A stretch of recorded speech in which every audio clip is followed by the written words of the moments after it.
Minha filha. Não sou mais filha de ninguém. Olhe para cima. Sim, você é.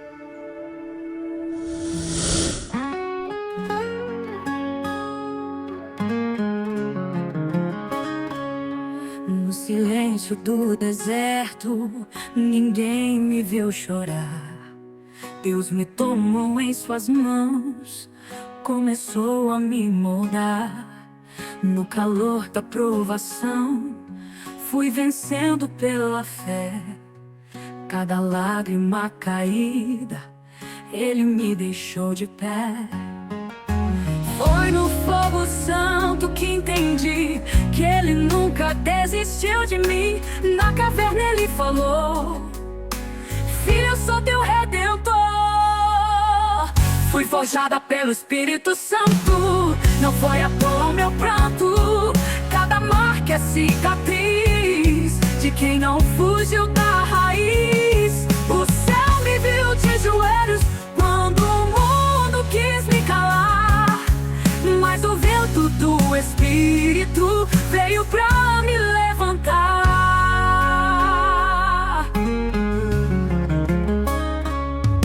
Me quebraram tantas vezes, mas Deus veio refazer. O vaso rejeitado, Ele escolheu pra preencher. Na pressão da fornalha, eu aprendi a adorar.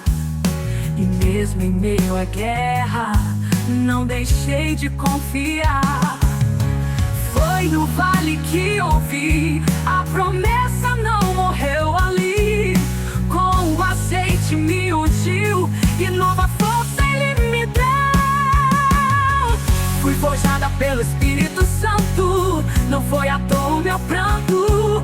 Cada marca é cicatriz de quem não fugiu da raiz. O céu me viu de joelhos quando o mundo quis me calar, mas o vento do Espírito veio pra me levantar. Na UTV Brasil, noite e dia a clamar, 24 horas de fogo no altar.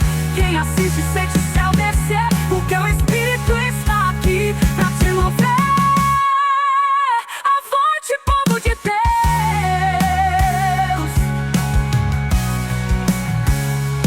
Fui forjada pelo Espírito Santo, e hoje em adoração eu oro e canto. Não sou quem eu era ontem, sou vaso nas mãos do oleiro. O inimigo tentou, mas falhou, porque o céu me sustentou. Na fornalha ardente eu não andei sozinha, Cristo me levou no colo, eu já sabia. Forjada no Espírito Santo hoje eu sou. Eu adoro, orei a Ele e Deus me curou. Receba, irmão, a palavra do Senhor. Hoje Ele transforma em vitória e bênção a sua dor.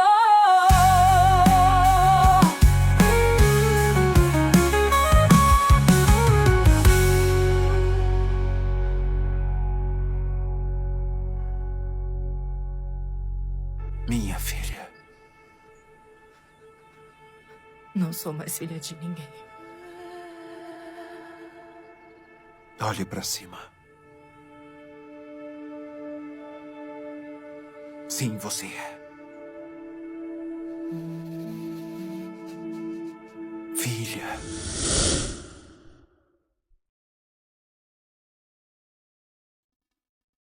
Graça e paz, irmãos. Vamos hoje falar acerca do conhecimento de Deus, acerca do nosso Deus e como isso é importante, meus irmãos, como isso é realmente algo importante para as nossas vidas. O conhecimento de Deus não é uma conquista da razão humana.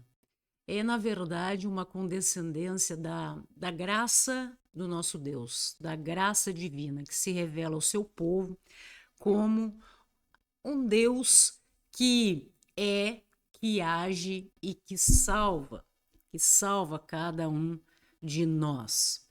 E observarmos as Escrituras Sagradas, principalmente no que se refere a esta questão, é algo muito importante para que nós, a partir da doutrina, se assim pudermos afirmar, de Deus, através de uma ciência teológica, nós, partindo da compreensão de alguns pressupostos, possamos compreender cada vez melhor as Escrituras Sagradas do nosso Senhor. Amém, meus irmãos? Então, convido a todos para que nós possamos começar essa reflexão, observando realmente a partir da nossa própria condição.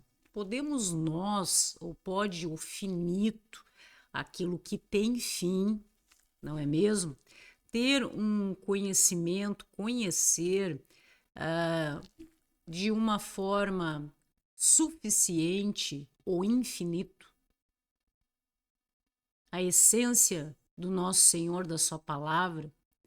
Então veja que uma questão que antecede toda uma espécie de investigação teológica é, ao mesmo tempo, o que alguns chamam de ciência no que se refere às religiões, à teologia, é ao mesmo tempo a mais humilde e a mais audaciosa do espírito humano, porque pode realmente, quando nós paramos para analisar essa questão e começamos a refletir acerca das Escrituras Sagradas, pode realmente a criatura finita, temporal e errante, pecaminosa, conhecer verdadeiramente o Criador infinito, eterno e santo. Essa não é uma questão retórica, ela determina, meus irmãos, a própria possibilidade ou, se assim podemos afirmar, a impossibilidade da teologia como uma disciplina cognitiva e rigorosa. Nós, quando passamos a estudar pensadores, filósofos, teólogos, cientistas que estão sempre em busca do conhecimento aprofundado das Escrituras Sagradas do nosso Deus, nós analisamos todas estas coisas. Veja que Kant, Immanuel Kant, o filósofo, conclui que a razão teórica humana, é estruturalmente incapaz, meus irmãos, de ultrapassar os limites da experiência que envolve Deus, a alma, o mundo como totalidade e as ideias, os pensamentos, aquilo que nós buscamos racionalizar, que regulam a nossa razão. E isso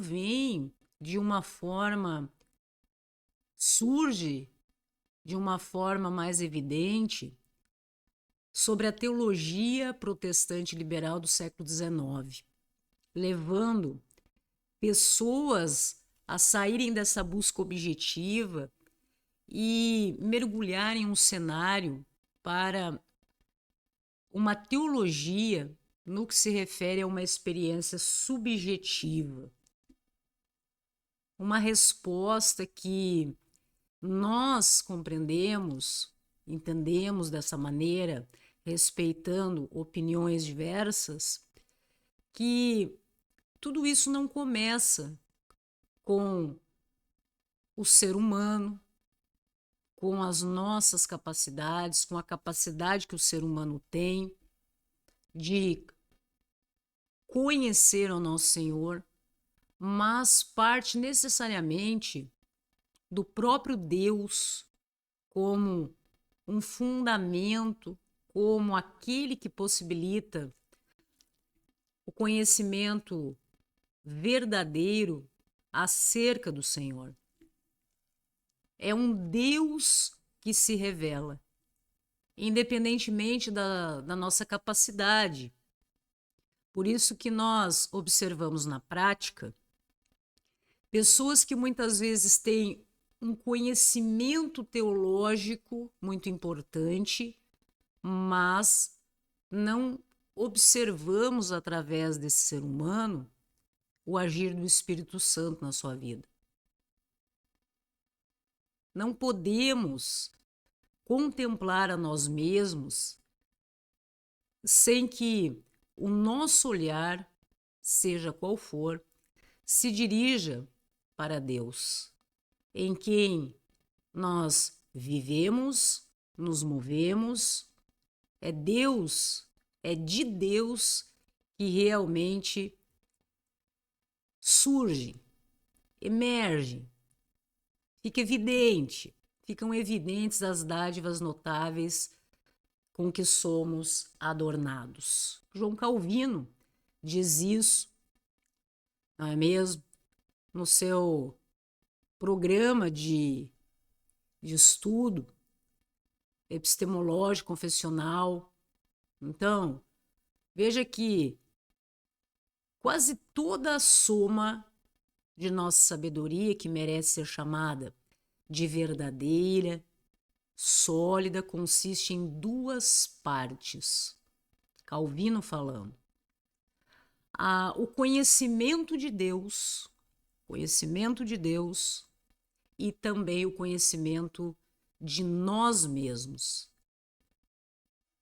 E esse conhecimento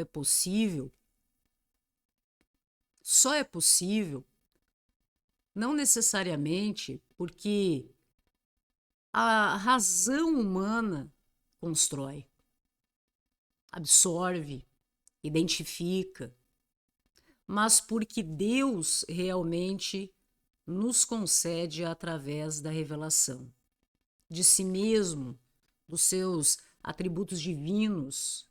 Então pode você, será que posso eu, um ser infinito, um ser finito, ter o conhecimento infinito acerca do nosso Senhor? Veja que nós passamos a analisar alguns pressupostos em que o primeiro nós podemos identificar como essa observação no que se refere ao sentido da divindade. Escrito por Deus em todo ser humano, como até um fundamento da responsabilidade que nós nos vemos em relação ao mundo, às pessoas, às circunstâncias. Esse sentido da divindade. Nenhum ser humano, meus irmãos, pode alegar ignorância total de Deus. Nenhum ser humano é capaz de alegar ignorância total no que se refere ao nosso Deus. Romanos, no capítulo 1, dos versos 18 a 21, nos traz ao conhecimento, ou à memória, realmente que todos conhecem a Deus suficientemente para jamais poderem alegar que o desconhecem, se assim podemos dizer. Pode haver, meus irmãos, que nós observamos, às vezes, uma resistência à verdade absoluta do nosso Senhor, mas jamais uma ignorância absoluta. Diz o seguinte, Romanos 1, 18 a 21. A ira de Deus se revela do céu contra toda impiedade e perversão dos homens que detêm a verdade pela injustiça. Porquanto o que de Deus se pode conhecer é manifesto entre eles, porque Deus lhes manifestou. Deus é que manifesta. é que apresenta, é que revela. Porque os atributos invisíveis de Deus, assim o seu eterno poder, como também a sua própria divindade, claramente se reconhece desde o princípio do mundo, sendo percebidos por meio das coisas que foram criadas. Tais homens são, por isso, indesculpáveis. Você pode resistir à verdade absoluta do nosso Senhor, ao amor do nosso Senhor Jesus Cristo, mas você não pode negar a existência disso. Veja o que o Senhor nos apresenta. Tais homens são, por isso, indesculpáveis. É como se todos nós estivéssemos agindo no erro, mesmo tendo conhecimento disso. Sim ou não?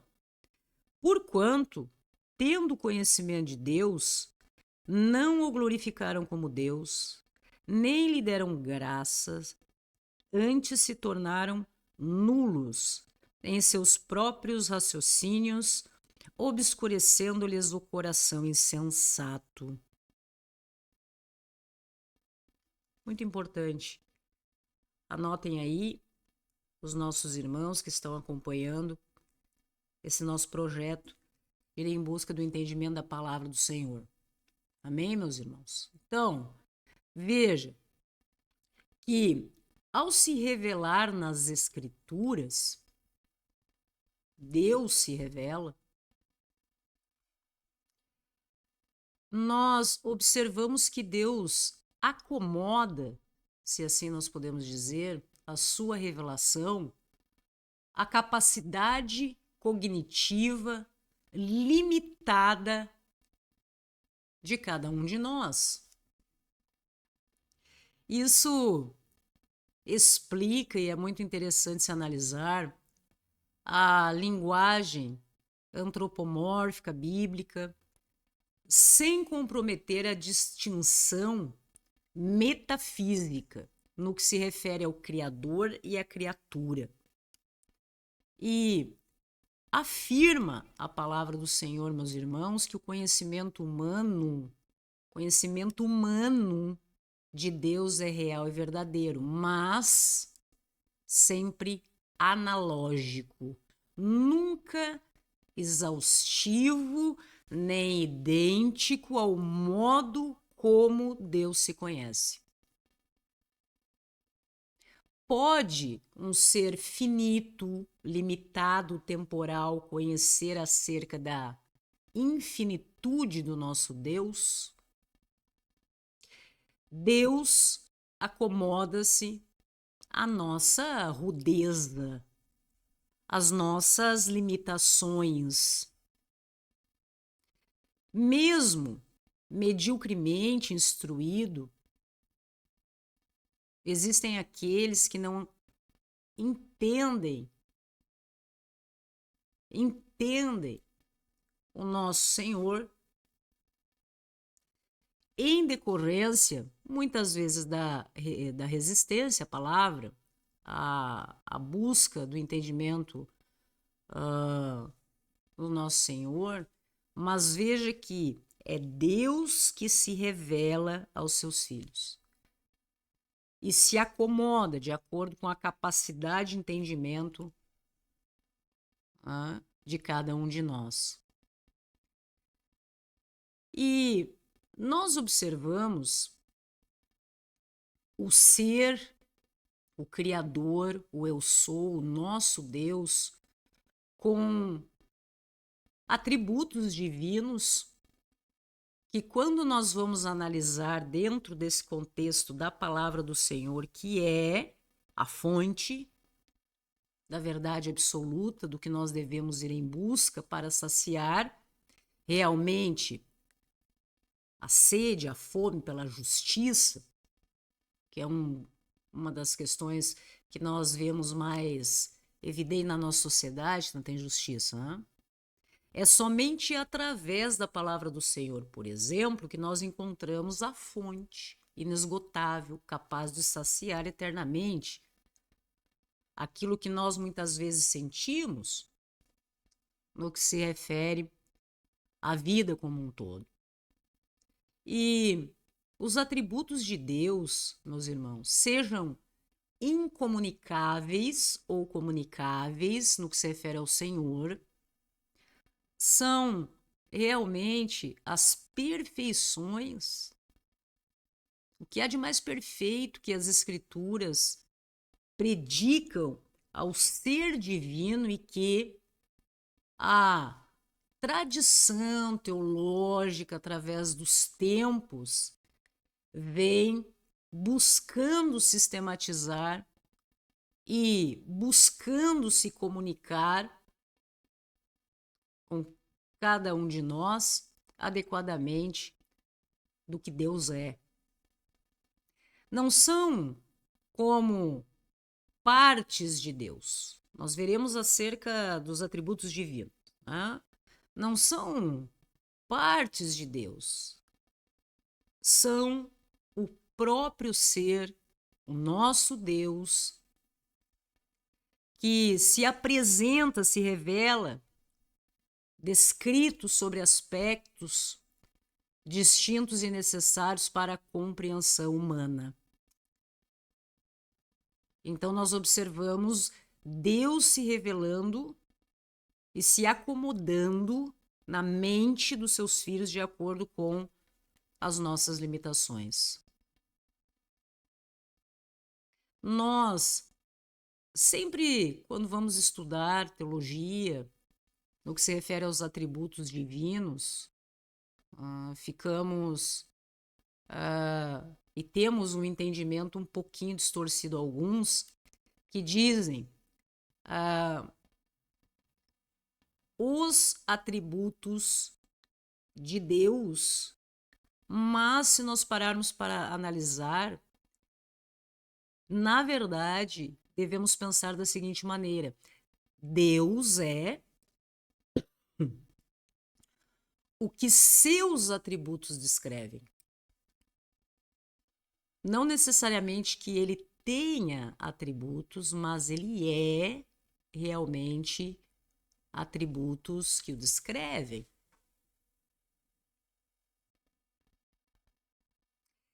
Ser de si mesmo. Veja que, nesse primeiro instituto, a seidade, ser de si mesmo, Deus existe em si mesmo, para si mesmo, sem haver qualquer vínculo de dependência a qualquer causa externa. Sim ou não? Em Êxodo, no capítulo 3, no verso 14, diz: eu sou o que sou. Em si mesmo Deus se revela, independentemente do externo, do que há no mundo, da opinião das pessoas, inclusive daqueles que dizem não acreditar nele. Deus não deixa de ser Deus em decorrência da vontade humana, do entendimento humano, porque a soberania de Deus assim se apresenta. E nós observamos que na própria escrita dos originais, no que se refere ao nome de Deus, nós observamos que tem origem na descrição do seu nome, no conceito que nós, enquanto filhos, entendemos de ser e existir. Em que nós observamos na própria identificação do seu nome através dos originais, das escrituras, a questão da autoexistência. E isso nos traz implicações muito interessantes, meus irmãos, quando nós observamos que Deus criou o mundo por pura liberalidade, liberdade soberana, amor. Não criou o mundo por necessidade ou por carência. Não, há uma causa externa que fez com que Deus agisse, decorrência da vontade, por exemplo, de nós, criaturas, nem no princípio de todas as coisas. Deus cria o mundo no princípio de todas as coisas, inclusive pela sua liberdade soberana. Amor soberano.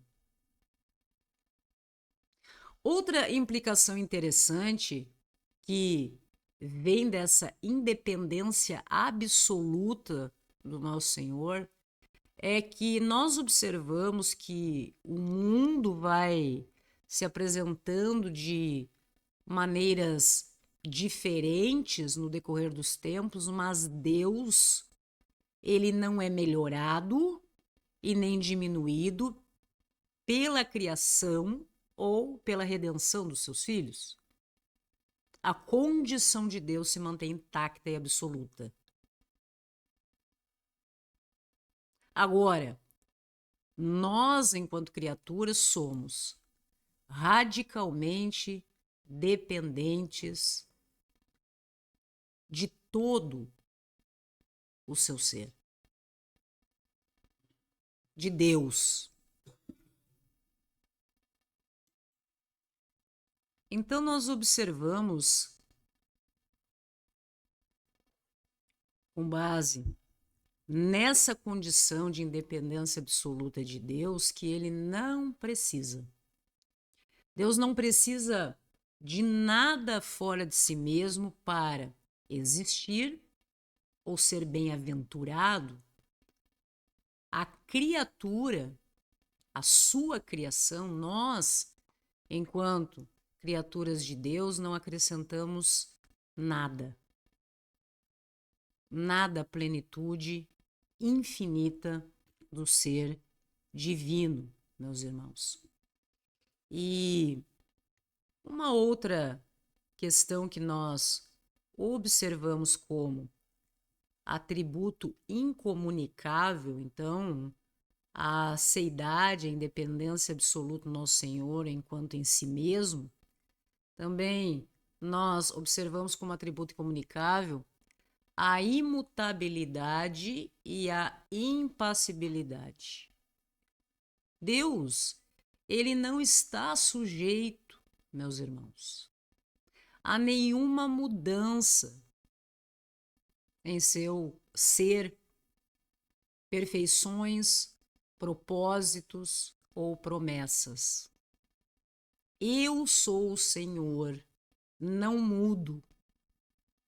Pai das luzes em quem não há variação nem sombra de mudança. Está lá em Tiago, no capítulo 1, no verso 17. Nós vemos também, além de muitas outras passagens, este atributo incomunicável do nosso Senhor, que é a imutabilidade. A imutabilidade, que exclui essa necessidade de mudança no ser e no caráter de Deus, mesmo diante ou como resposta à sua responsividade às nossas orações e ações humanas. Deus, ele não muda. E a impassibilidade fala que Deus tem também, revelado também no que se refere quando nós analisamos o sofrimento humano, que muitas pessoas questionam isso. Muitas pessoas entram nesse viés de discussão.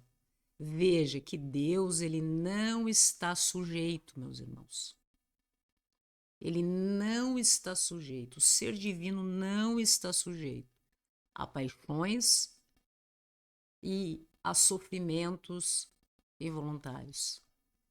Não significa indiferença, como muitos buscam às vezes atribuir.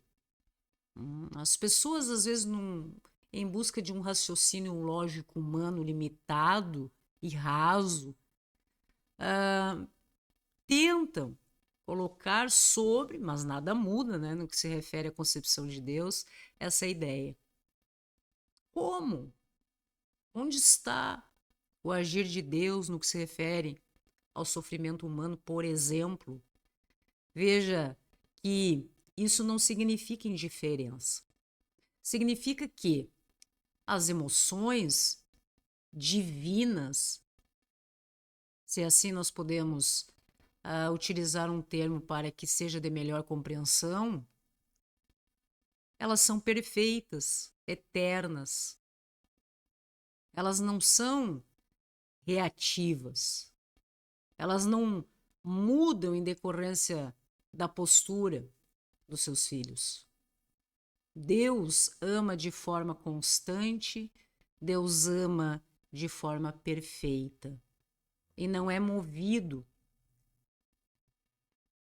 não é levado a um amor por estímulos externos como nós assim nos posicionamos. Nós observamos isso. Pessoas que são de determinada forma, mas depende. Depende do que nós realmente temos à nossa frente, circunstâncias e pessoas. Uma outra questão interessante de analisar que revela o caráter do nosso Senhor, da sua divindade, são questões que nós observamos e é muito comentado quando nós passamos a estudar as Escrituras Sagradas. E assim nós vemos o caráter de Deus se revelando através das Escrituras, que são questões tais como a eternidade, a onipresença, a onisciência e a onipotência. Vamos falar um pouquinho acerca disso. A eternidade divina, meus irmãos, é algo que nós precisamos fazer até um esforço, uma ginástica mental para compreender, que é a posse total, simultânea, perfeita de uma vida sem limites. Deus, ele vê todos os tempos com a mesma claridade imediata. É assim que Deus vê. Para nós, segundo o nosso entendimento limitado e humano, às vezes não conseguimos compreender na prática como isso acontece. Mas não nos cabe, muitas vezes, veja, nós, enquanto seres finitos, buscarmos compreender na totalidade o infinito. A eternidade é um exemplo disso.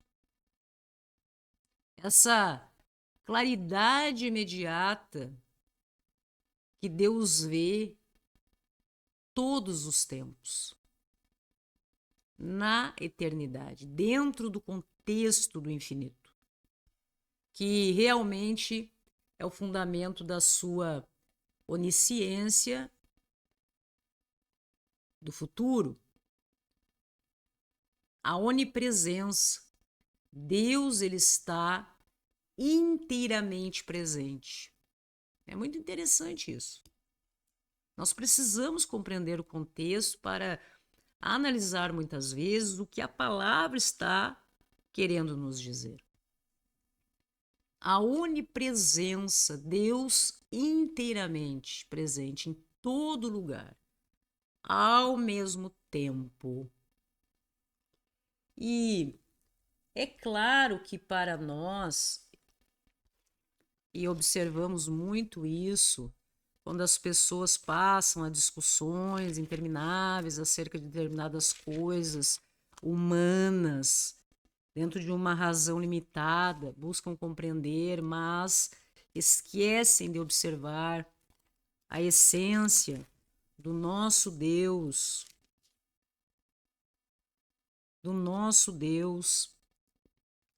quanto a todas essas coisas.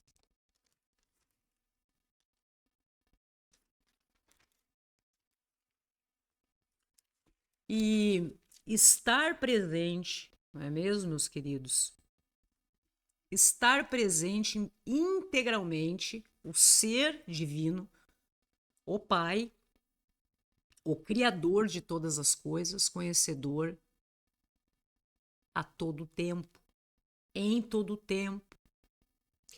Veja o que nós temos no livro de Salmos, número 39, nos versos de 7 a 10, que diz o seguinte: Para onde me ausentarei do teu espírito? Aqui, Davi está refletindo acerca de um Deus onisciente e onipotente. Então, ele nos traz essa reflexão e veja que interessante, quando ele diz assim: para onde me ausentarei do teu espírito? Para onde fugirei da tua face? Se subo aos céus, lá estás. Se faço a minha cama, no mais profundo abismo, lá estás também. Se tomo as asas da alvorada e me detenho nos confins dos mares, ainda lá me haverá de guiar a tua mão e a tua destra me sustentará. Um Deus onisciente e onipotente, onipresente. Então, essa onipresença de estar presente em todo lugar ao mesmo tempo, não confundindo com espaço, são coisas diferentes, mas presente em toda a criação com toda a sua essência. Pleno, total. E a onisciência que nós observamos também como revelação do nosso Senhor para as nossas vidas abrange tudo que nós observamos como possível e real. Onisciência. Pensamentos, meus irmãos. Os nossos pensamentos, os mais secretos do coração. Veja que a palavra diz: Deus conhece o coração dos seus filhos, os nossos pensamentos, as intenções.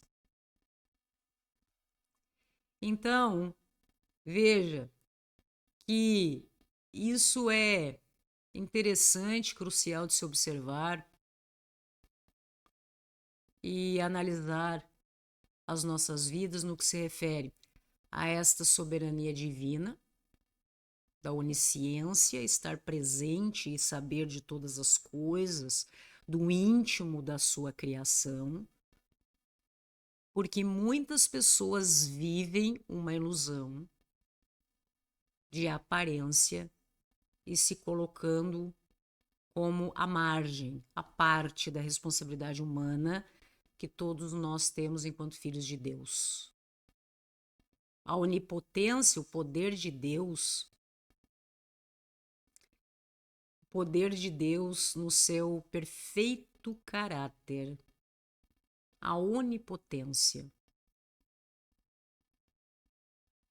como um ser que não pode mentir, negar a si mesmo, nem pecar.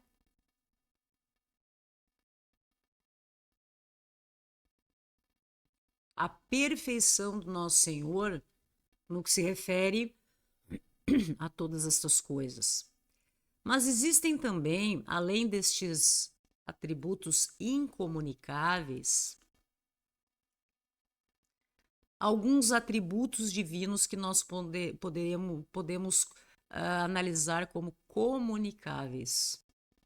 Perfeições de Deus que nos são reveladas, refletidas na sua criação feita à sua imagem. O amor humano, por exemplo, o amor humano reflete, meus irmãos, o amor divino. E são atributos comunicáveis quando nós analisamos como uma base da ética cristã.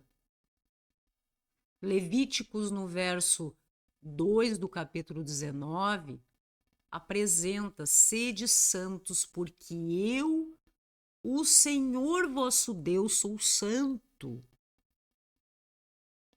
E isso abre um cenário de revelação do caráter do nosso Senhor, se apresentando como uma base ética cristã para a humanidade que deve refletir, já que é a imagem e semelhança do nosso Senhor.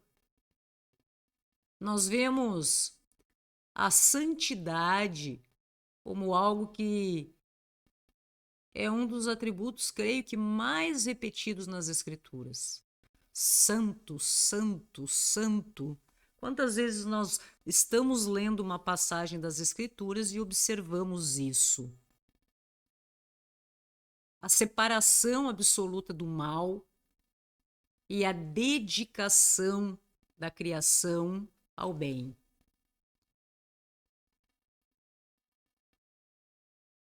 Ir em busca de cada um de nós que assim nos identificamos e professamos a nossa fé no Senhor através do Messias, analisarmos esse atributo comunicável com o nosso Deus.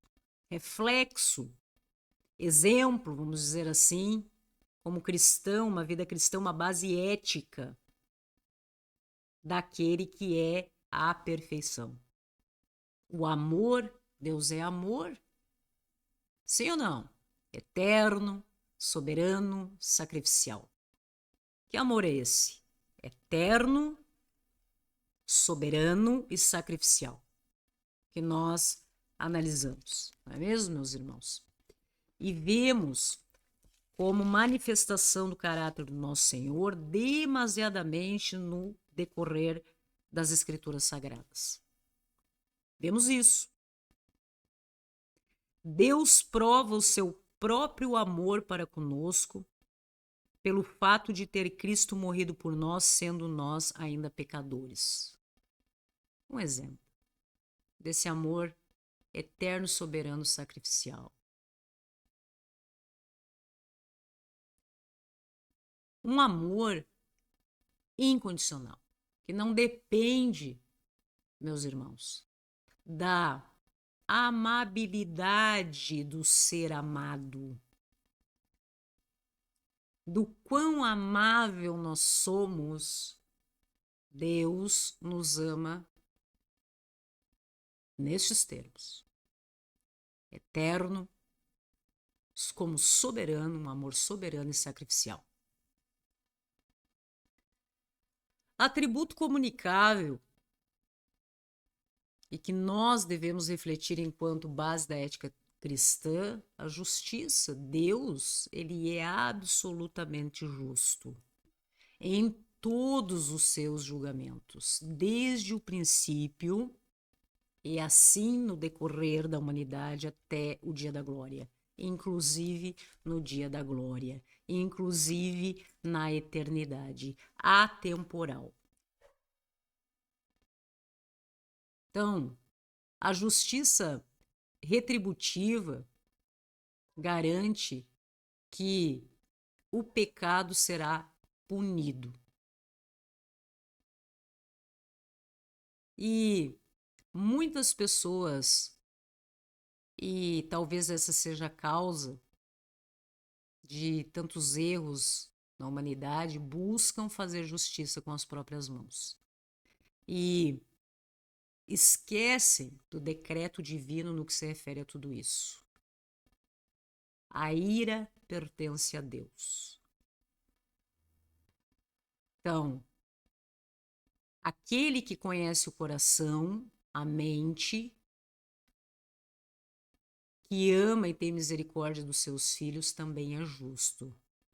E será chegada a hora, no momento certo, a soberania do Pai, no decorrer e para a eternidade, sabe o momento correto em que todas as coisas devem se suceder, inclusive restabelecida a justiça no que se refere àqueles que são injustos, ingratos e que causam tantas consequências tristes nos nossos dias, meus irmãos. Essa misericórdia do nosso Deus, a própria palavra, não é mesmo? Misericórdia. Misericórdia nós podemos analisar como a compaixão do miserável, pelo miserável, aquele que está numa condição de miserável. A compaixão do nosso Deus, imenso amor, que se apresenta e se revela através do nosso Senhor pela graça, que é um favor imerecido, inclusive, e desta forma, em relação a todos nós pecadores, a todos nós mesmo fracos, ímpios.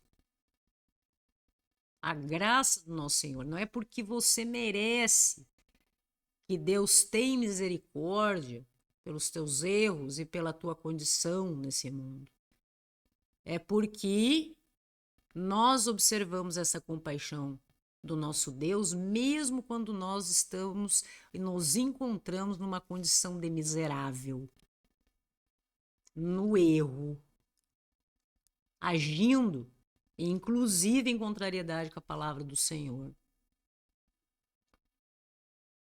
É um atributo também comunicável a questão da fidelidade, como base cristã para todos nós, em que Deus espera, se assim poderíamos dizer, porque Ele não precisa esperar nada, mas Ele se revela para que seja realmente o nosso exemplo soberano do que nós devemos refletir enquanto aquele que diz que está negando a si mesmo para seguir ao nosso Senhor Jesus Cristo. Deus é fiel nas suas promessas e nos seus pactos, de forma soberana. E assim nós observamos até hoje. Ele permanece fiel. Por quê? Porque ele não pode negar a si mesmo, meus irmãos. Ele não pode negar a si mesmo. Se isso faz parte do seu ser, como que ele poderia negar a si mesmo, a sua essência? Então, ele é fiel. É fiel. Se somos infiéis, ele permanece fiel, pois de maneira nenhuma pode negar-se a si mesmo. Segundo Timóteo, capítulo 2, verso 13.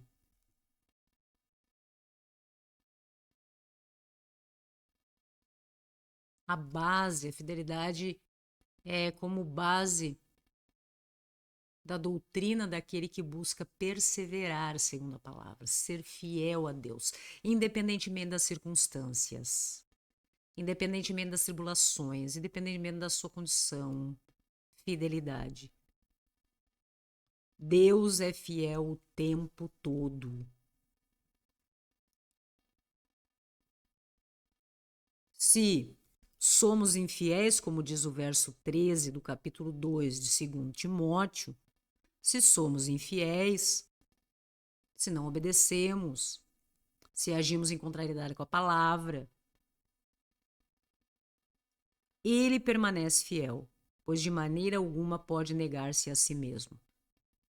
Veja que o nosso Senhor Jesus Cristo, mesmo diante de apóstolos o negarem, Pedro, o traírem, Judas, dentre tantos outros exemplos, e no que se refere à própria construção da sociedade na época, ele não deixou de ser Cristo. Não é em decorrência da maldade humana, da condição do ser humano, que o nosso Senhor, o nosso Deus, deixa de ser o que é, fiel a todos nós. A sabedoria do nosso Senhor, como atributo também comunicável, nós observamos quando vemos a revelação da sabedoria de Deus nas Escrituras e nas nossas vidas, quando Deus age sempre da melhor maneira, meus irmãos.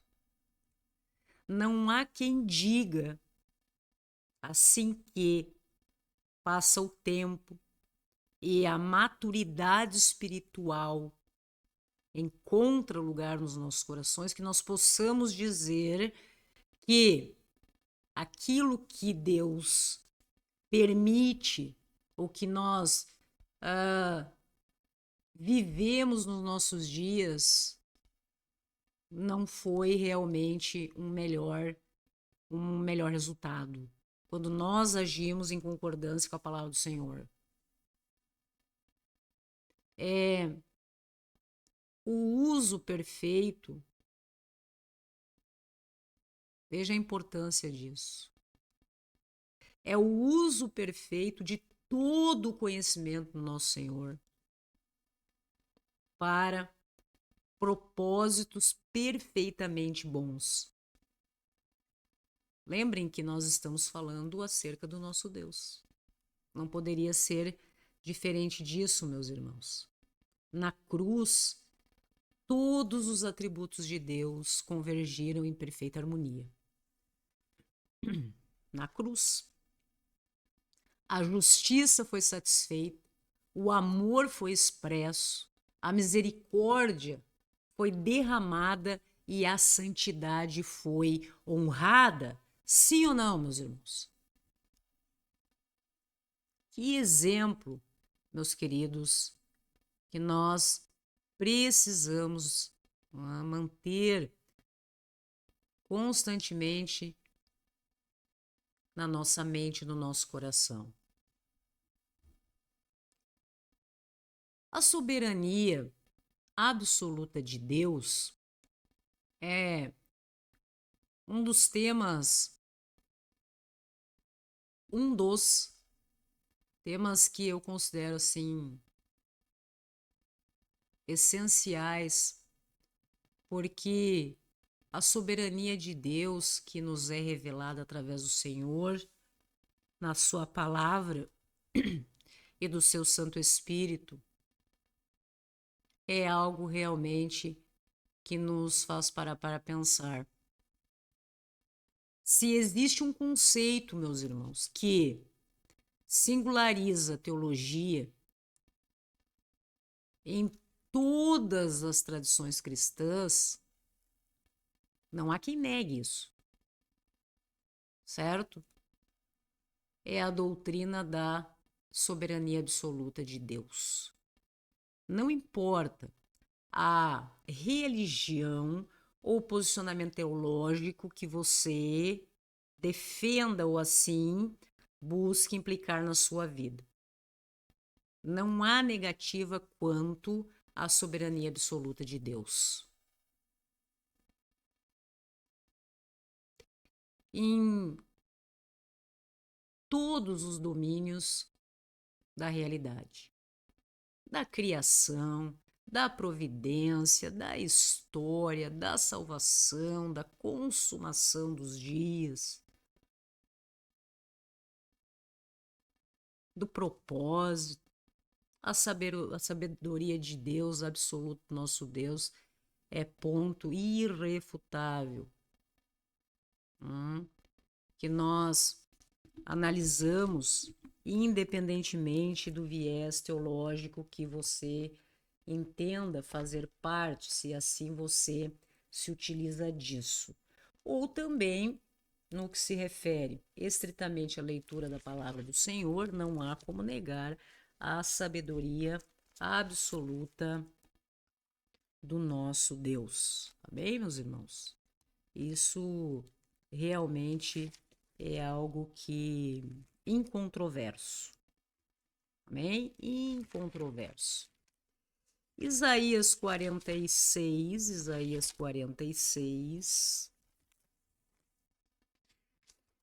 Vamos ver aqui. Estamos estudando juntos, não é, meus irmãos? Então, abram a sua Bíblia para que você possa ir anotando as suas observações quanto às coisas que nós trazemos aqui para a reflexão. Amém, meus queridos? Sabedoria de Deus. Capítulo 46, versos 9 e 10. 9 e 10, marquem aí. Lembrai-vos das coisas passadas da antiguidade, que eu sou Deus e não há outro. Não há outro.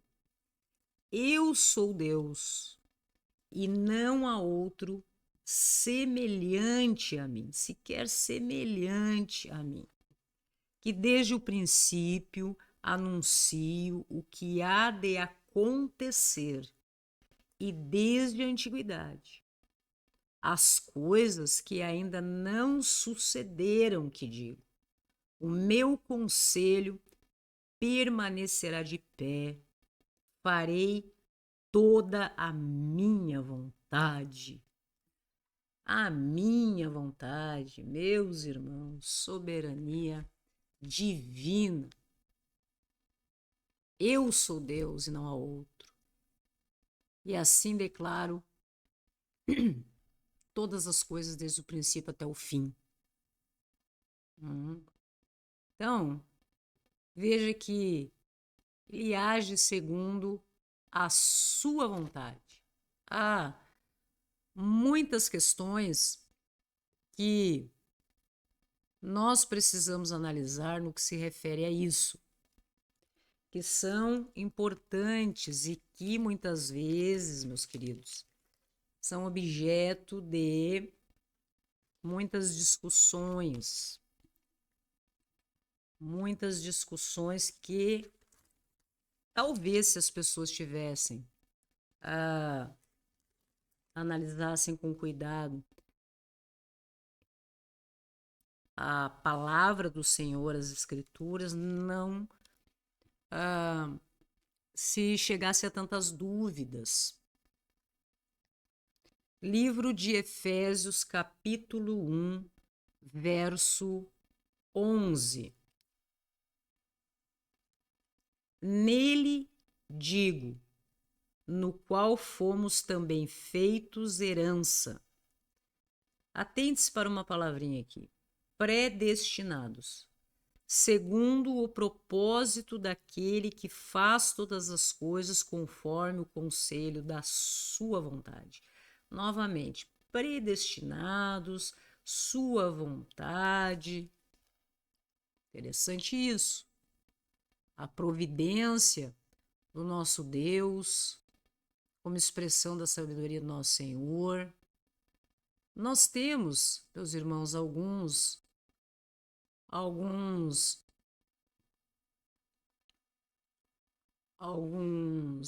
teólogos, escritores, estudiosos da palavra do Senhor, através dos tempos, que nós paramos para estudar o que deixaram escrito, para melhor compreender, às vezes, né, em busca desse compartilhamento de informações entre nós, seres humanos, para ir em busca do entendimento desse Deus infinito, na sua condição infinita. Calvino fala acerca da providência como expressão da sabedoria. A providência geral, quando Deus sustenta toda a criação, isso é soberano, sim ou não? Estamos aqui sendo sustentados, toda a criação. De uma providência especial no que se refere ao fato de Deus governar eventos particulares dos seus filhos. Então, é um Deus soberano no que se refere à providência do todo, sustentando toda a criação, podemos negar isso, e também das nossas vidas enquanto filhos, de forma individual. Já ouviu falar? Deus tem um projeto para a sua vida, propósito para os seus dias. Sua salvação é individual. Você, filho amado. Veja que nenhum evento, meus irmãos, está fora do alcance soberano de Deus. Seja da vontade revelada pelo nosso Senhor para as nossas vidas enquanto filhos amados seus, no que se refere a mandamentos, no que se refere a evangelho, como da vontade, como decreto divino, um decreto eterno e soberano que resolve as questões do mundo, no que se refere a todos nós. Vamos ver um exemplo? Deus ordena que todos se arrependam, inclusive você. Assim como ele decreta que nem todos serão salvos. E isso também você pode estar dentro, né, dessa questão. Ambas as vontades do nosso Deus são reais, sim ou não? Mas operam em planos distintos. Arrependam-se todos. A todos, aquilo que sustenta a criação, que é o arrependimento em relação aos nossos erros. É algo que cada vez vem sendo mais abandonado. Veja que se uma organização religiosa, um líder religioso, cristão, enfim, espiritual, falar acerca do arrependimento de nós enquanto seres, criaturas errantes no mundo, está falando para todo mundo, porque todos nós somos pecadores. Amém, meus irmãos? Assim como Deus fala individualmente, e assim será determinado, já está pré-determinado, né? Predestinados somos à salvação, que nem todos serão salvos. Deus já diz isso. Agora eu pergunto a você, se Deus diz que nem todos serão salvos, será que ele sabe quem serão os salvos? Conhecedor da eternidade, onisciente, onipresente? Claro que sim, meu irmão. Então, veja que ambas são as vontades do nosso Deus que operam em planos distintos. João Calvino também diz, e a bibliografia está no material em PDF que foi enviado para vocês, chamamos de providência não aquela pela qual Deus olha ociosamente do alto do céu para os eventos. Vamos de novo.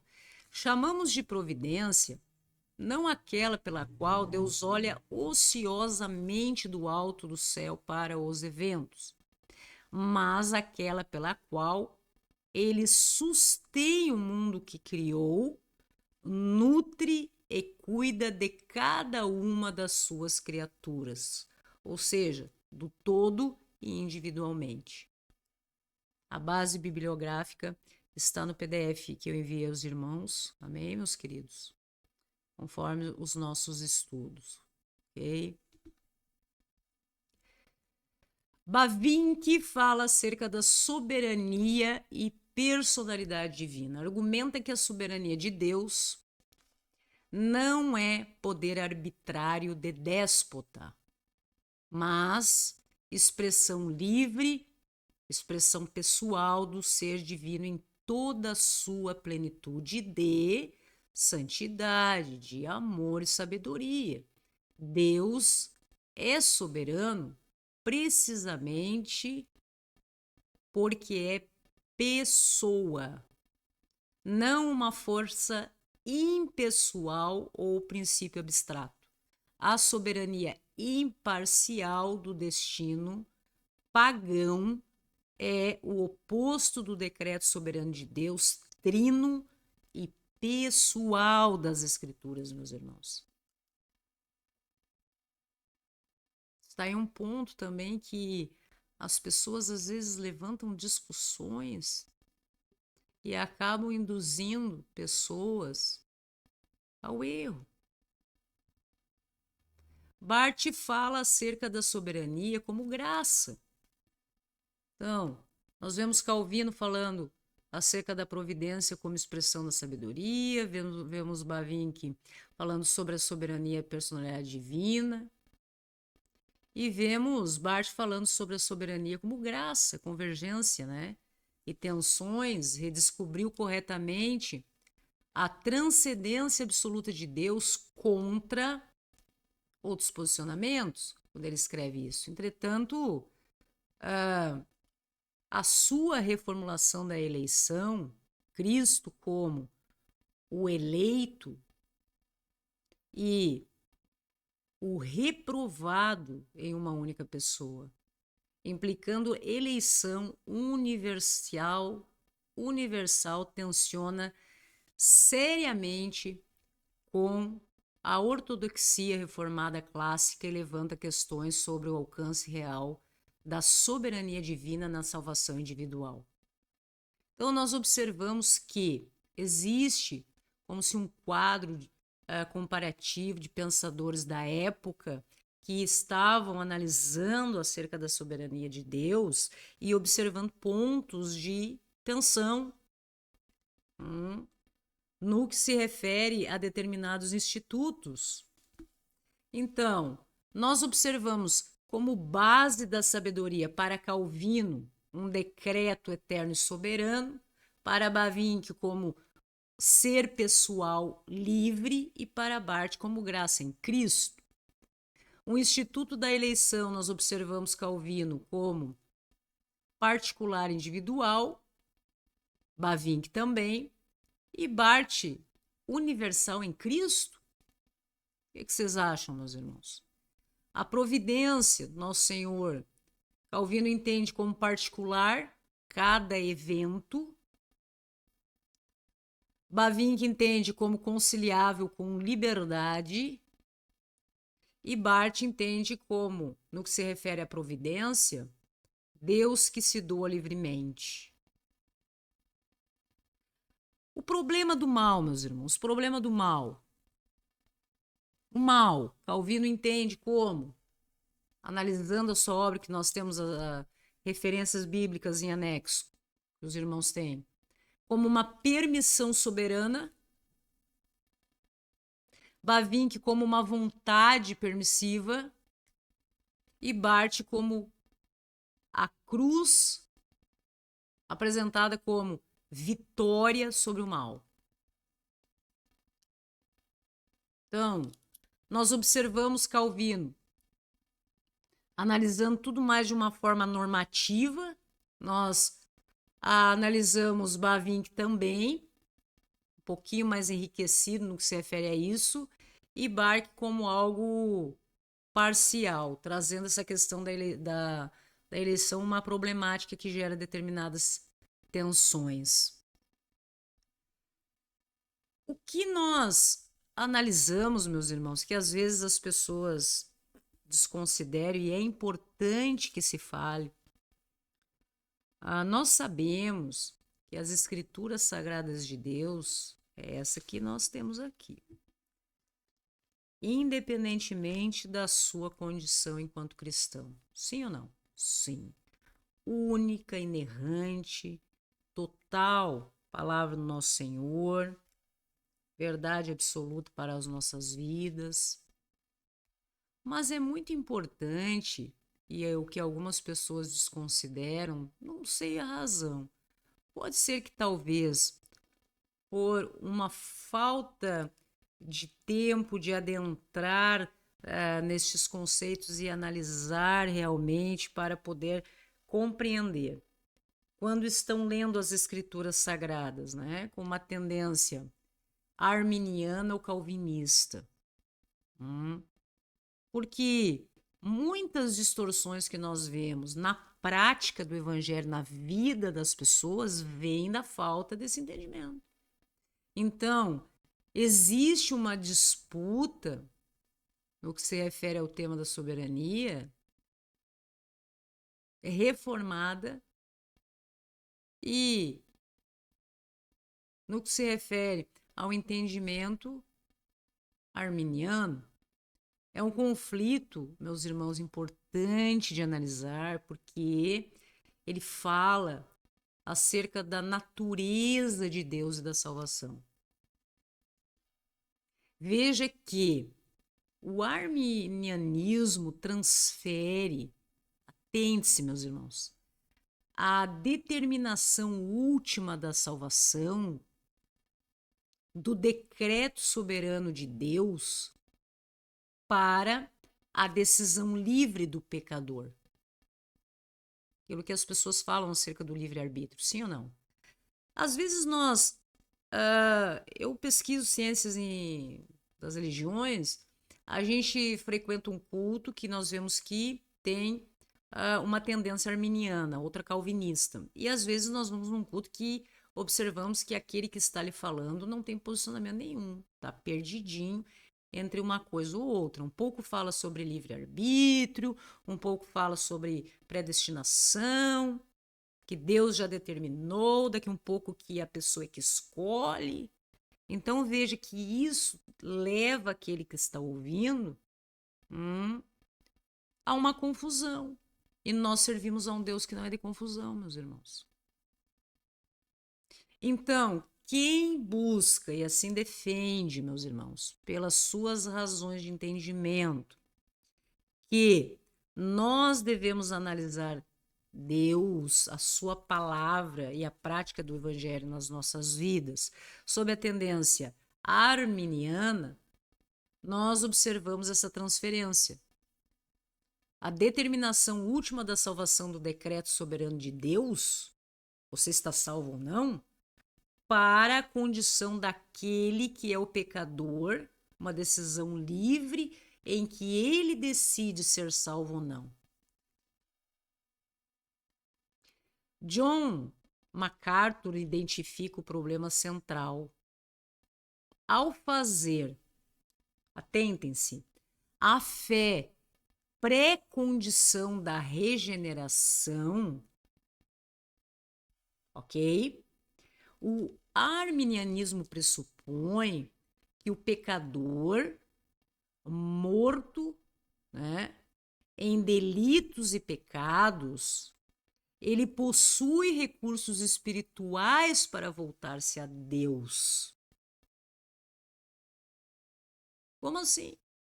O que você acha, meu irmão? O que você acha desse posicionamento? Você pensa assim, meu irmão? Sim ou não? Você acha que aquele morto em delitos e pecados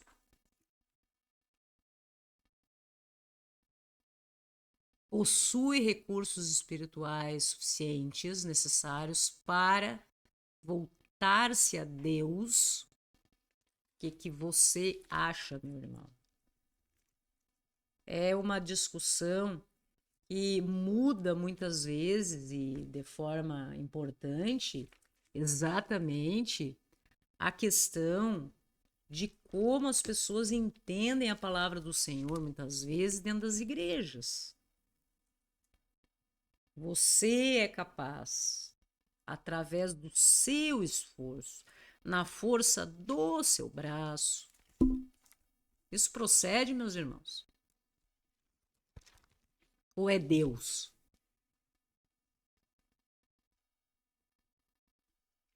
Em 1 Coríntios, capítulo 2, no verso 14, diz o seguinte: ora, o homem natural não aceita as coisas do Espírito de Deus, porque eles são loucura, e não pode entendê-las, porque elas se discernem espiritualmente.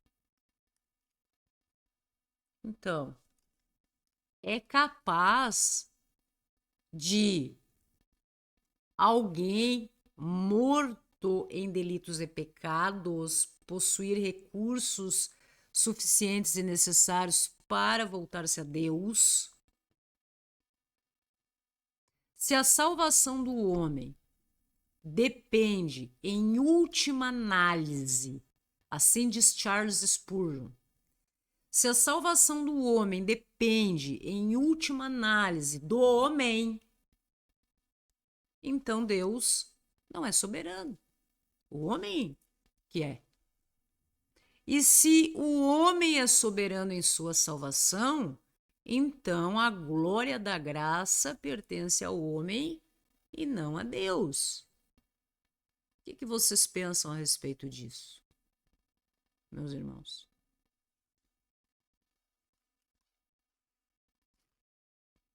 Devemos parar para refletir essas coisas, porque em nada estamos falando, nem um ponto, nem uma vírgula a mais ou a menos do que está escrito na palavra do Senhor.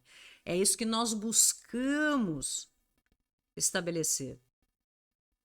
É assim que diz a palavra do Senhor. O homem natural não aceita as coisas do Espírito de Deus. Não aceita, porque eles são loucura e não pode atendê-las, porque elas se discernem espiritualmente. Se está dizendo que não, por que as pessoas utilizam muitas vezes a palavra do Senhor para dizer que sim, você pode?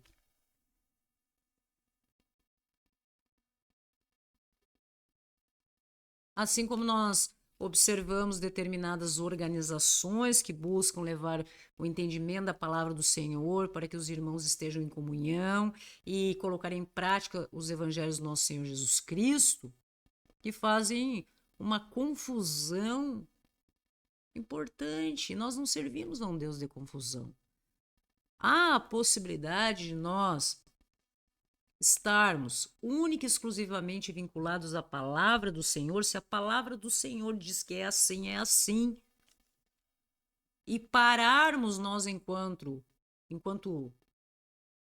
filhos, muitas vezes rebeldes, buscarmos interpretações fora do que diz a palavra do Senhor, meus irmãos. Nunca foi dito isso aqui nas escrituras sagradas que as pessoas buscam difundir por aí. E isso é algo muito sério. Então, nós observamos, meus irmãos, uma automanifestação de Deus a toda a humanidade.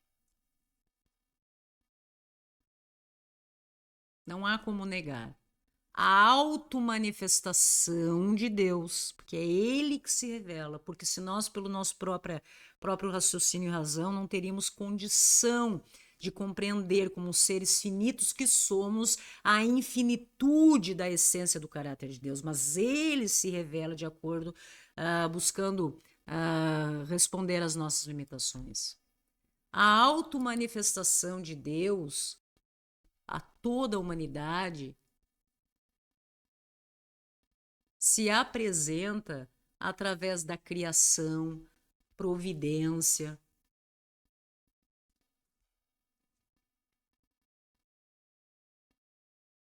A constituição moral inata caminhando com a consciência e a lei natural.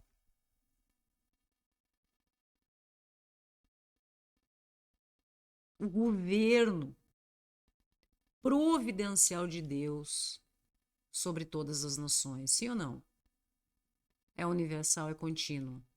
Os céus proclamam a glória de Deus todo dia e a cada dia.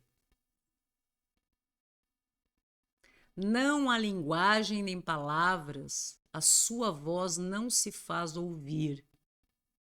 A revelação cósmica comunica sem fonemas, mas em linguagem universal, suficiente para responsabilizar todo ser humano diante de Deus, mas insuficiente para conduzir o pecador à salvação por si mesmo. Revela o Deus da criação e do julgamento.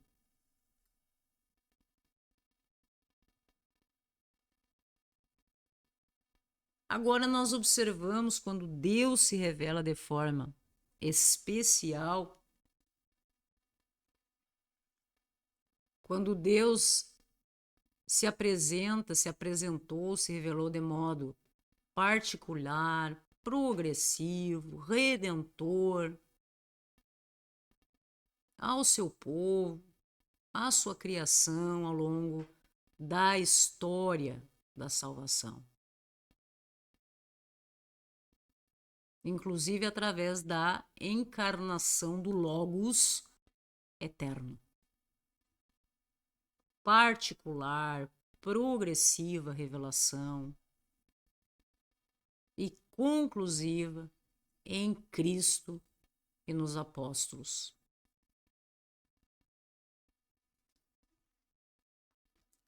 Como Deus se revela a todo instante para cada um de nós e para todos, meus irmãos. Quem tenha olhos que veja, quem tenha ouvidos que ouça. Como que tudo isso se sucede, vem se sucedendo através dos tempos para a eternidade. Havendo Deus outrora falado muitas vezes e de muitas maneiras aos pais pelos profetas, nestes últimos dias nos falou pelo Filho, a quem constituiu herdeiro de todas as coisas, pelo qual também fez o universo. Livro de Hebreus, capítulo 1, versos 1 e 2. Uma revelação do Senhor em si mesmo, a partir de si mesmo, de forma progressiva e conclusiva, o nosso Senhor Jesus Cristo e dos apóstolos. Até o título aqui de ordem canônica, né? A revelação de Deus aqui, né? Hebreus, capítulo 1. Havendo Deus outrora falado muitas vezes e de muitas maneiras aos pais pelos profetas, nestes últimos dias nos falou pelo Filho, a quem constituiu herdeiro de todas as coisas, pelo qual fez o universo. Que palavra abençoada, meus irmãos. Que palavra abençoada. Então, isso demonstra, realmente descreve essa revelação progressiva do Senhor através dos tempos, à humanidade. O fim de toda revelação, para você que está nos ouvindo, de acordo com a palavra do Senhor, de forma inerrante, o fim de toda revelação é Cristo. Toda a Escritura aponta para Ele como seu centro. E É exatamente nesse sentido que nós devemos nortear os nossos dias, a nossa vida. Cristocentrismo, Cristo como centro de todas as coisas. Assim se cumpre a palavra do Senhor nas nossas vidas. Nós observamos o testemunho interno do Espírito Santo na vida de cada um de nós. A autoridade das Escrituras,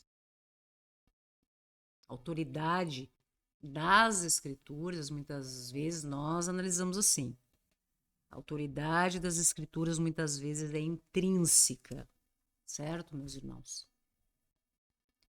E agora, o Espírito Santo opera soberanamente no coração do crente, daquele que crê, para que ele reconheça nas Escrituras a palavra de Deus. Vamos de novo. Nós observamos a autoridade das Escrituras, mas observe a importância do Espírito Santo nas nossas vidas, operando soberanamente no coração de cada um de nós, para o reconhecimento nas Escrituras da palavra do nosso Senhor. Veja, não é pela alteração, por adicionarem novas revelações à vida de cada um de nós. Você já viu isso, meu irmão? Você já viu? Tem algumas religiões que têm como se diz,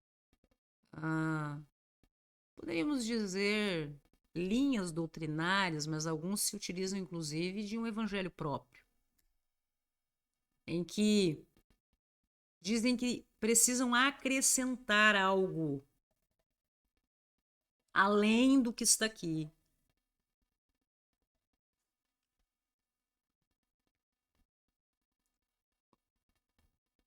O que o Espírito Santo busca realizar nas nossas vidas é trazer realmente luz espiritual para cada um de nós acerca da revelação já apresentada. Por isso, meus irmãos, que nós temos que tomar muito cuidado com aquelas linhas, né? Se assim podemos dizer, né? Linhas de entendimento que buscam dizer que existe algo novo para acrescentar às Escrituras. Não procede. Apenas o Espírito Santo, nosso Deus, é que é capaz de, no seu coração, no meu coração, trazer luz ao nosso entendimento espiritual acerca da revelação que nos é entregue.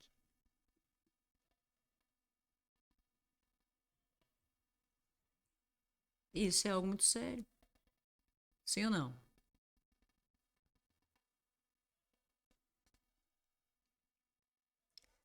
Nós analisamos, meus irmãos, algumas questões importantes no dia de hoje para começarmos no que se refere a atributos divinos, em que Deus se revela a cada um de nós, como isso é importante. Agora, o que nós podemos, enquanto servos do nosso Senhor, em busca do aprendizado, do entendimento do Espírito Santo que está em nós, única e exclusivamente acerca da palavra do nosso Deus? Nós, semana que vem, estaremos juntos novamente para dar continuidade aos nossos estudos, conforme conforme o projeto pedagógico que vocês já receberam. Mas eu convido a todos para que possam ir em busca de uma espécie de pesquisa, meus irmãos, pesquisa individual, para que nós possamos trazer no nosso próximo encontro e analisarmos à luz das Escrituras, única e exclusivamente à luz da palavra do Senhor, que Bíblia Sagrada. Mas, importante, gostaria de sugerir aos irmãos ir em busca de pesquisar e estudar também, nesse tempo que temos, como a soberania de Deus, ela é articulada, meus irmãos, distintamente, como que a soberania de Deus, ela é articulada distintamente, mas atente-se, na tradição reformada, frente, e daí nós vamos analisar um contexto por hora, a ortodoxia católica, tomismo, tá? E também no que se refere à teologia arminiana. Gostaria que os irmãos analisassem esse contexto, né, acerca do Instituto da Soberania de Deus, em que nós buscamos ir em busca de pesquisar o que nós temos acerca daqueles que já, né, tiraram o seu tempo, né, dedicaram o seu tempo a entendimento no que se refere a isso, a esse instituto. Porque no que se refere à palavra do nosso Deus, verdade absoluta das Escrituras, nós já temos. Não há nada nada que possamos acrescentar. Agora, é importante, meus irmãos, é importante abrir um parêntese nessa nossa história da busca do conhecimento acerca da palavra de Deus, analisar o contexto, meus queridos, em que tudo isso se estabeleceu. E vocês entendem o que eu quero dizer com isso. Então, analisem o Instituto da Soberania de Deus, articulado, analisado, pregado, na tradição reformada, frente o quê? A ortodoxia católica, tomismo, a teologia arminiana e principalmente uma sugestão de análise para que a gente... O que ocorre comigo? Dependendo do lugar onde eu estou assistindo a palavra com os irmãos, eu consigo identificar se aquele irmãozinho, aquela irmãzinha está lendo mais ou, inclusive, participa de um viés diferenciado do nosso, porque o discurso se apresenta dessa maneira. E nesse primeiro momento nós vamos analisar o viés frente à ortodoxia católica, o que fala acerca disso, a teologia arminiana e principalmente quais os desdobramentos, meus irmãos, pastorais, homilético-práticos e apologéticos dessas distintas articulações para o ministério contemporâneo eclesiástico, o que nós temos visto hoje acontecendo dentro das igrejas.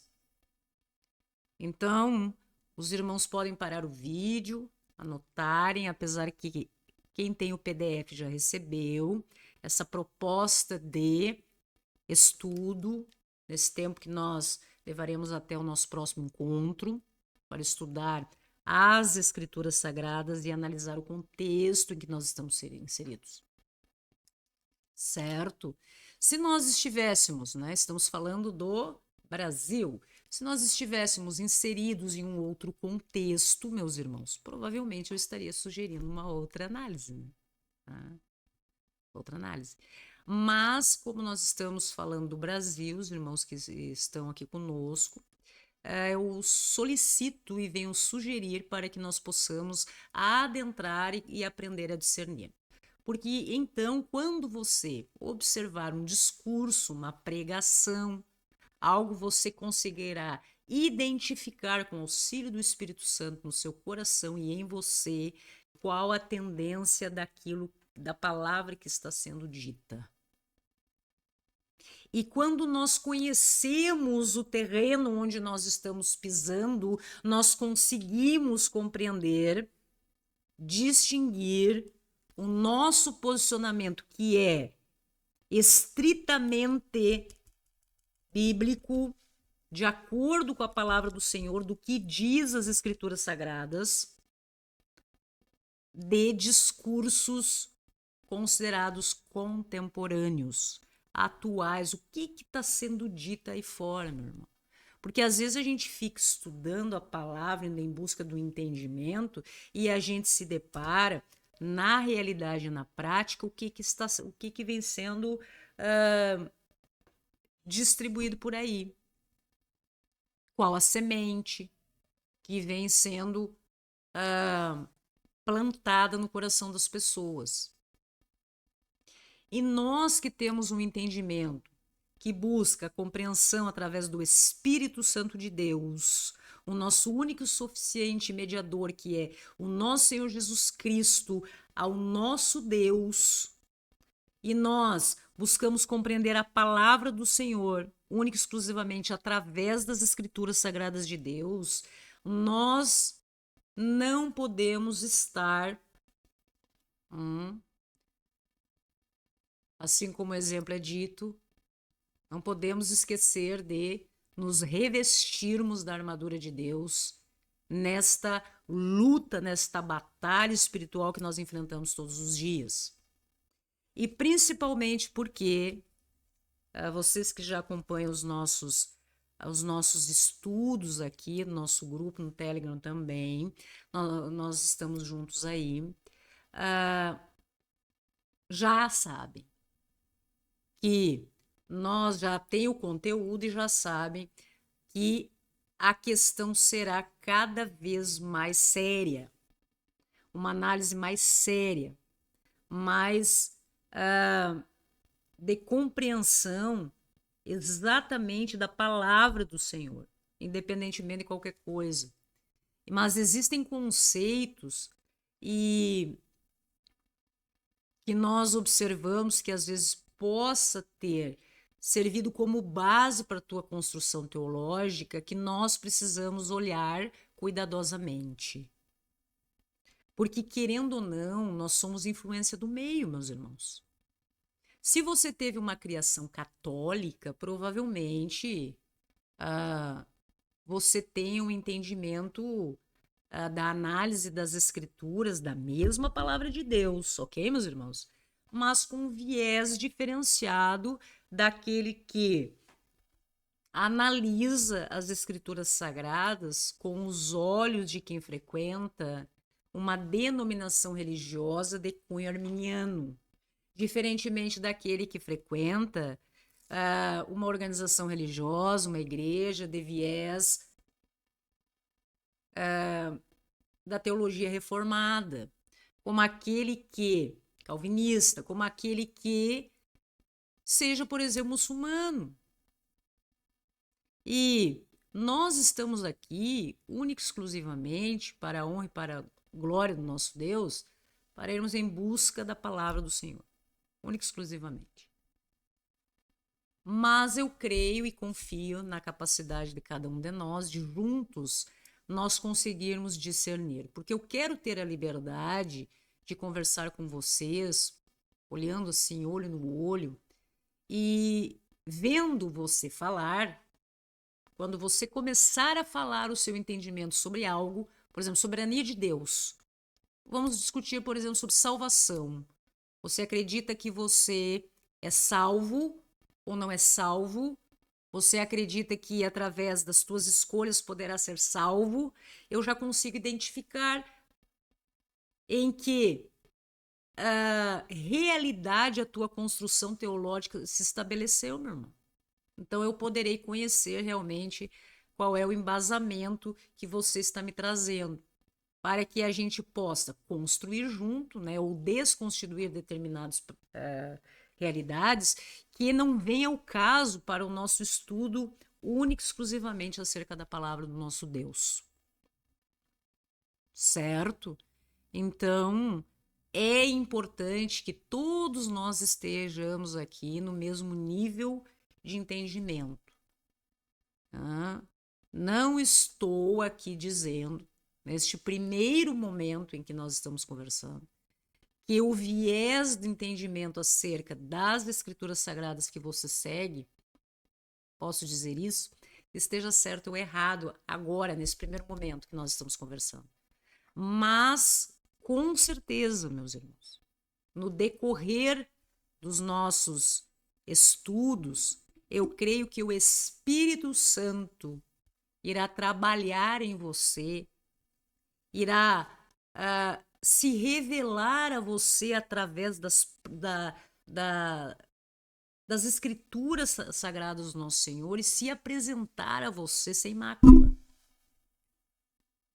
de uma placa denominacional. E isso é muito importante,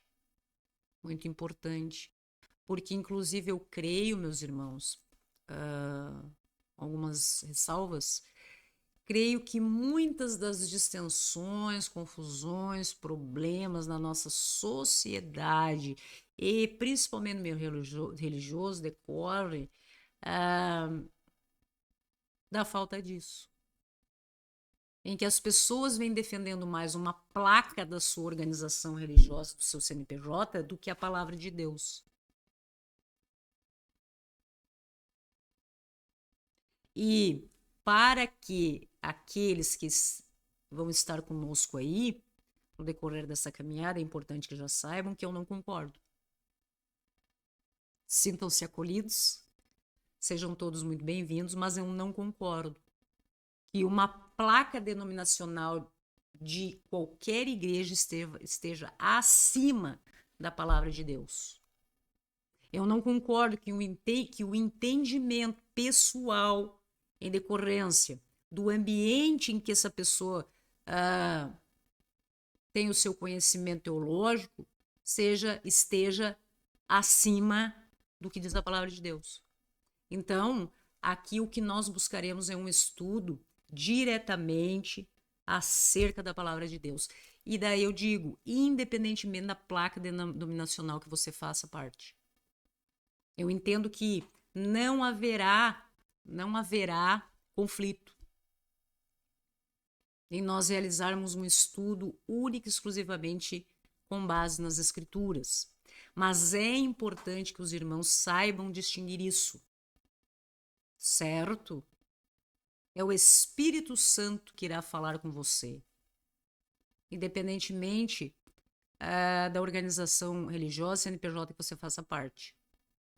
Não estou aqui para dizer que você que é católico tem que deixar de ser católico, ou para você que é protestante de ordem arminiana, de placas denominacionais que seguem esse entendimento, tem que deixar de ser.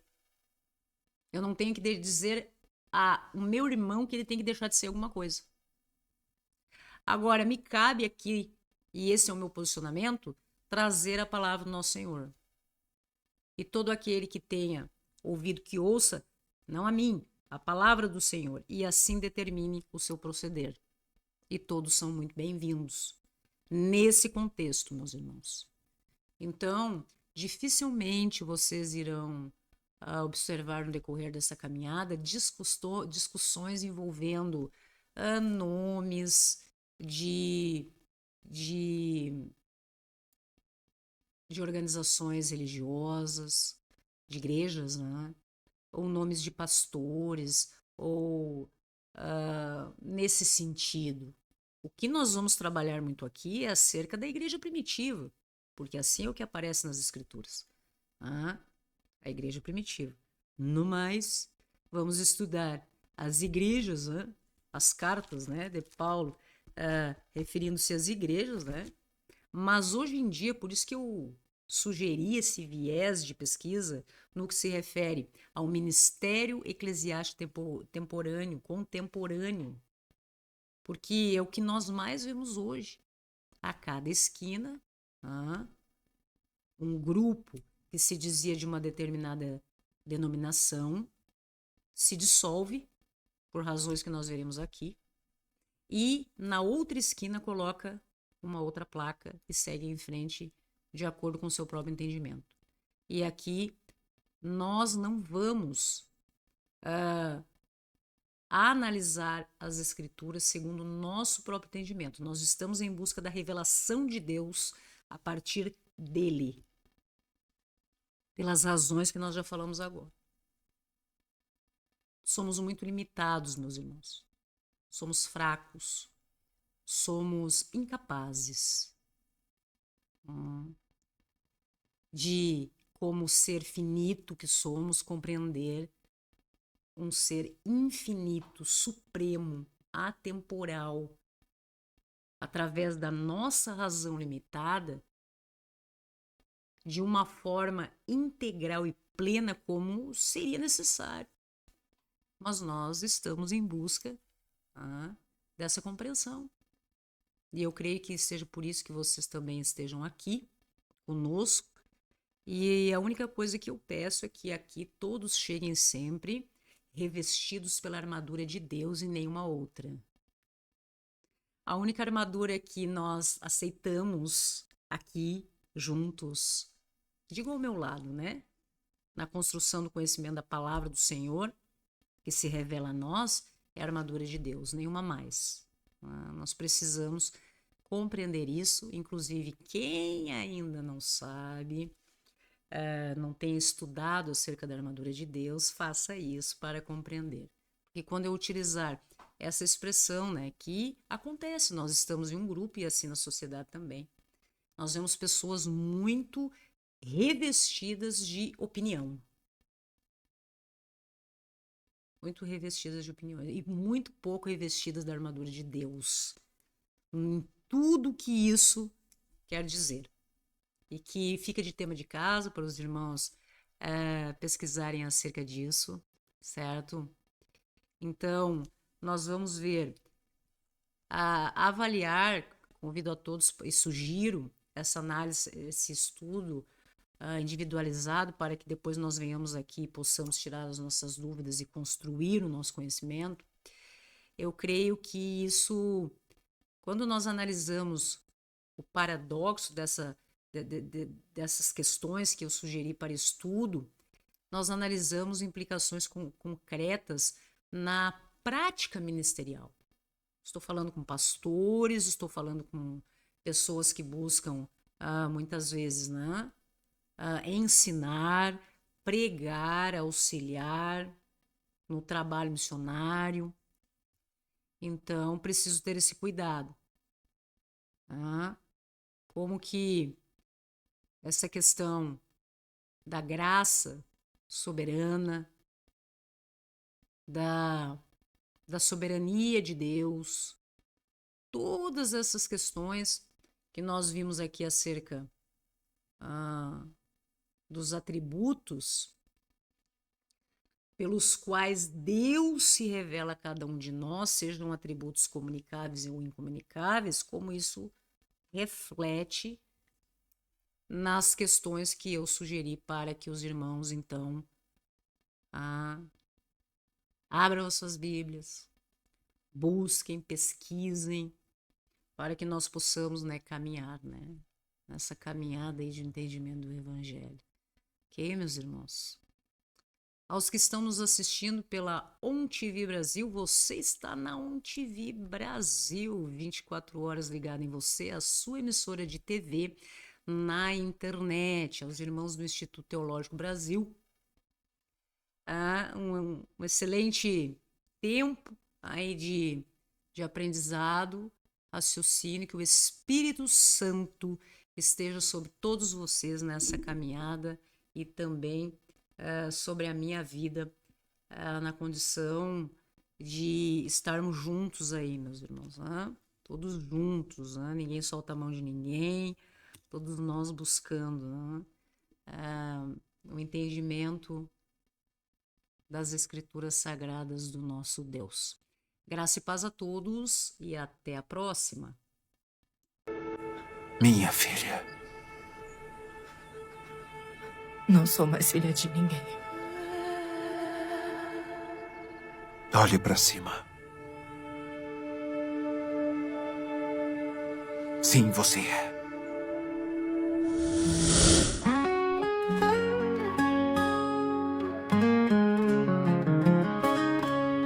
No silêncio do deserto, ninguém me viu chorar. Deus me tomou em suas mãos, começou a me moldar.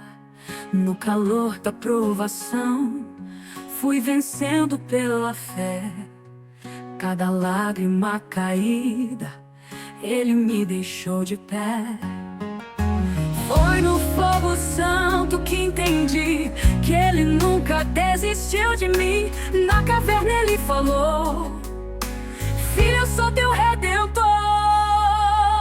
Fui forjada pelo Espírito Santo, não foi à toa o meu pranto. Cada marca é cicatriz de quem não fugiu da raiz. O céu me viu de joelhos quando o mundo quis me calar, mas o vento do Espírito veio pra me levantar.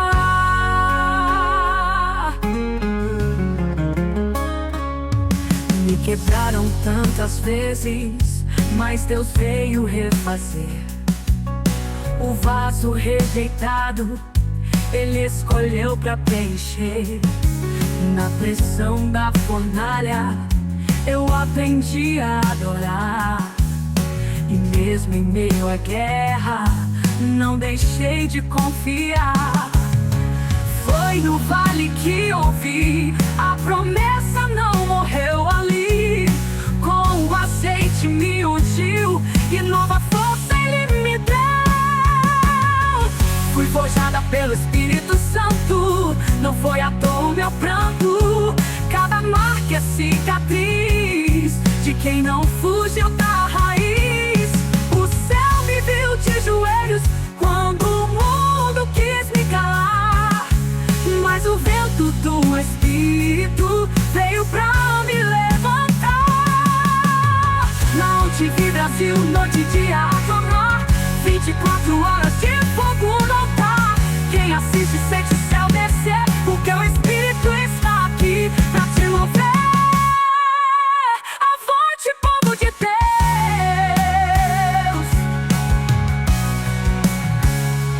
Fui forjada pelo Espírito Santo e hoje em adoração eu oro e canto. Não sou quem eu era ontem, sou vaso nas mãos do oleiro. O inimigo tentou, mas falhou, porque o céu me sustentou. Na fornalha ardente eu não andei sozinha, Cristo me levou no colo, eu já sabia. Forjada no Espírito Santo hoje eu sou. Eu adoro, orei a Ele e Deus me curou. Receba, irmão, a palavra do Senhor. Hoje Ele transforma em vitória e pensa a sua dor.